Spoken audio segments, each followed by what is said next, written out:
Hola, soy Raquel Domínguez de OperaciónBikini.es y hoy estoy aquí para contarte los 3 errores más comunes que solemos cometer cuando hacemos Tabata y lo más importante, cómo podemos solucionarlos.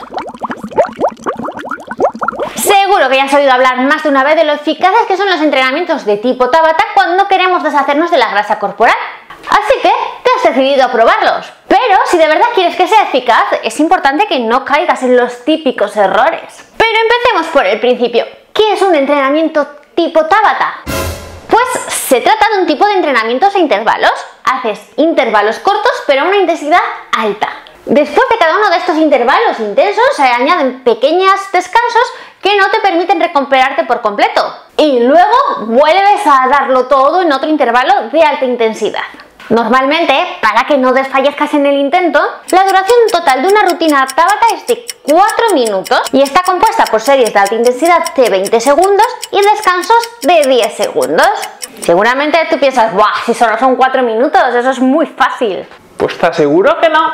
¿Y por qué son tan efectivas estas rutinas para adelgazar si solamente duran 4 minutos? Pues según su creador, el Dr. Tabata, existen estudios que demuestran que con este tipo de rutinas se quema un extra de 150 calorías durante las 12 horas posteriores a las de hacer el ejercicio. Es decir, tú has entrenado 4 minutos, pero estás quemando calorías durante 12 horas. Da igual que estés dándote un baño relajante, tumbado en el sofá viendo la tele o durmiendo, tu cuerpo va a estar a tope quemando calorías. ¿Y cómo esto es posible? Pues porque tras el ejercicio tu cuerpo tiene que regresar a su punto de equilibrio. ¿Y cómo lo hace? Pues elevando el sistema aeróbico. Así que empieza a consumir energía de la grasa para poder llevar a cabo todas las actividades necesarias para que tu cuerpo se recupere. Y ahora que sabes qué es el Tabata y cómo te puede ayudar a adelgazar, vamos al grano. ¿Qué 3 errores son los más comunes y cómo los puedes solucionar para que de verdad sea efectivo? Pues el primero, no entrenar suficientemente intenso. Normalmente todas las rutinas que tienen el intervalo de 20 segundos trabajando, 10 segundos descansando se llaman Tabata, pero no es Tabata todo lo que reluce. Para que una rutina de verdad sea Tabata, esos 20 segundos de alta intensidad tienen que ser eso, alta intensidad, lo tienes que dar todo. Son 20 segundos a máximo esfuerzo, no a mucho esfuerzo, no al máximo esfuerzo. ¿Y cómo puedes solucionar esto? Pues claramente la solución depende de ti. Si por ejemplo vas a hacer Tabata corriendo, los 20 segundos del sprint debe ser un sprint total, a toda máquina, como si te fuera la vida en ello. Que lo que haces es bicicleta, exactamente lo mismo, tienes que hacer un sprint y tienes que imaginarte que de él depende ganar el Tour, por ejemplo. El objetivo es elevar la frecuencia cardíaca de forma que llegues a valores cercanos a tu frecuencia cardíaca máxima. Aquí te hablo de la frecuencia cardíaca al entrenar.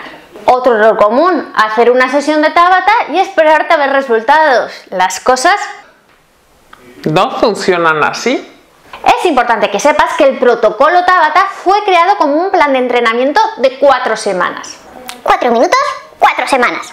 Además, en la investigación original del Dr. Tabata, en el protocolo se contemplaba 5 entrenamientos semanales. No vale hacerlo un día y olvidarse. ¿Cómo vas a esperar que por hacer Tabata un día vayas a tener resultados? Si de verdad quieres que sea efectivo, tienes que hacerlo durante 4 semanas, 5 días a la semana. Pero estás cansado, ¿cómo vas a hacer 5 entrenamientos semanales?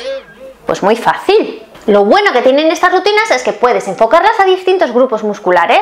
¿Qué quiere decir esto? Pues por ejemplo, que el lunes puedes hacer Tabata enfocado a ejercicios de piernas, el martes ejercicios para todo el cuerpo, el miércoles ejercicios para el core, el jueves ejercicios para todo el cuerpo de nuevo y el viernes ejercicios para brazo. Ya tienes los 5 días. Otro error muy común es excederse en los descansos.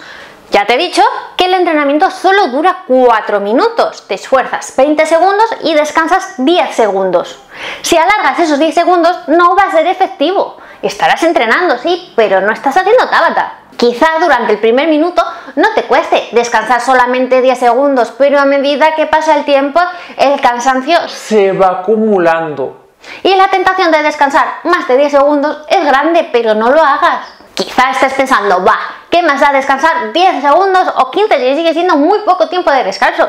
Sí, es verdad, para otro tipo de rutinas quizás no se note, pero si estás haciendo Tabata, sí, se nota. La diferencia es mucho más grande de lo que crees. Que se te grabe a fuego 20 segundos de actividad, 10 segundos de descanso, ni más ni menos. La solución para que no te pases con los descansos, pues instalarte algún tipo de aviso en tu móvil a los 10 segundos que te avise de que tienes que volver a entrenar. Hay un montón de apps que te avisan de estos 10 segundos, así que instálate alguna. Espero que no caigas en estos errores. ¿Quieres que hagamos alguna rutina de Tabata juntos? Dímelo en los comentarios y si te interesa, preparo una y en uno de los próximos vídeos entrenamos juntos el Tabata. ¿Qué te parece? Espero que el vídeo de hoy te haya gustado. Si crees que le puede gustar a alguien más, que lo compartas, y si todavía no te has suscrito, no sé qué estás haciendo, yo ya te estoy esperando. Nos vemos en el próximo vídeo. Bye bye.